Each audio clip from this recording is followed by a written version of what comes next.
والطالبات، بعد الترحيب بمديرنا الفاضل، أعضاء هيئة التدريس الكرام، أعزائي الطلبة والطالبات، اليوم سوف نتجول جولة تاريخية مع مدرستنا ميت الرخا رقم 1 بسبب مرور 51 عام على انتصار حرب أكتوبر المجيد.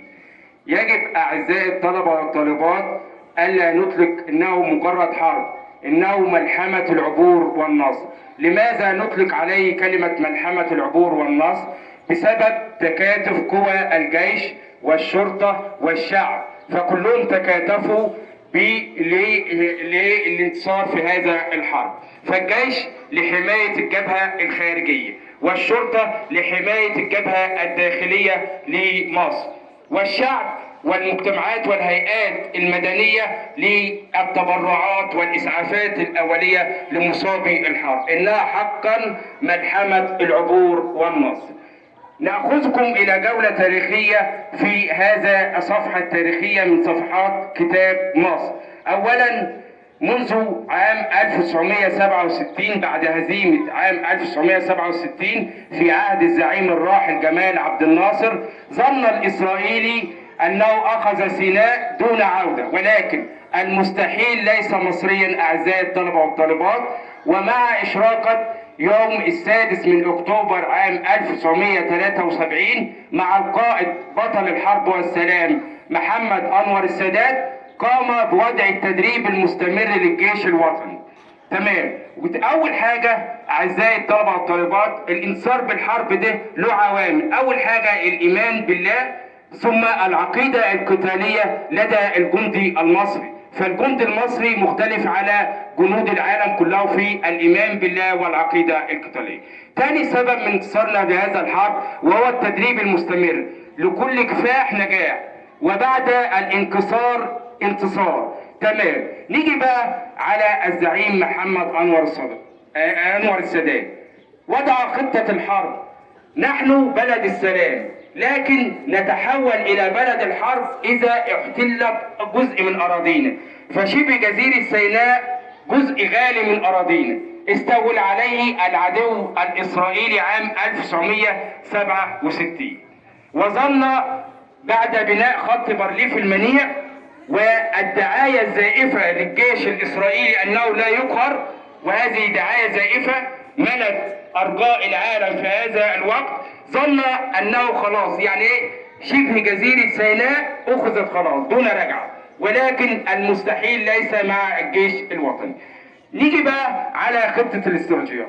وضع قادة للقيادة الجوية، الصاعقة، المشاة. وظف كل حاجة على حسب قدرات الحروب اللي المتمشية. نيجي بقى على القائد الراحل محمد علي فهمي قائد القوات الجوية، عندما أرسل أول ضربة جوية بواسطة الزعيم الراحل محمد حسني مبارك، ضربت العدو وشلت حركته.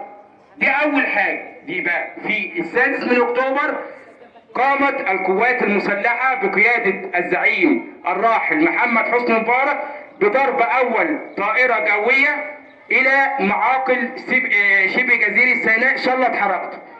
وقوات المشاة اخترقوا خط بارليف عن طريق خراطيم المياه. شوفوا الذكاء والعبقرية الجند المصري. خط بارليف كانوا عاملين عليه دعاية أنه لا يقهر مدى الحياة، وعن واسطة خراطيم المياه وذكاء المهندسين المصريين في الجيش المصري اخترقنا، وجنود المشاة عبروا للضفة الثانية بكل خير.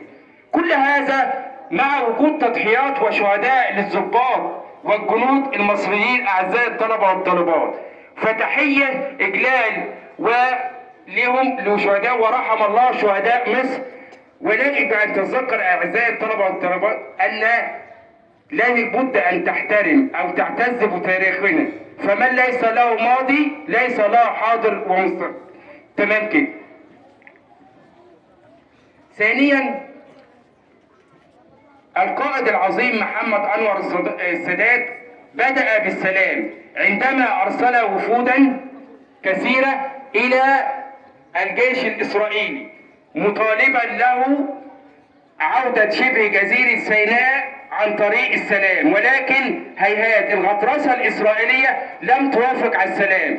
وقال مقولته الشهيرة أعزائي الطلبة والطالبات: من أخذ بالقوة لا يرد بالقوة. بالفعل لقنا العدو الإسرائيلي درسا لن ينساه، ويجب أن تفتخر أعزائي الطلبة والطالبات بهذا الحرب ونتفاخر به وسط العالم.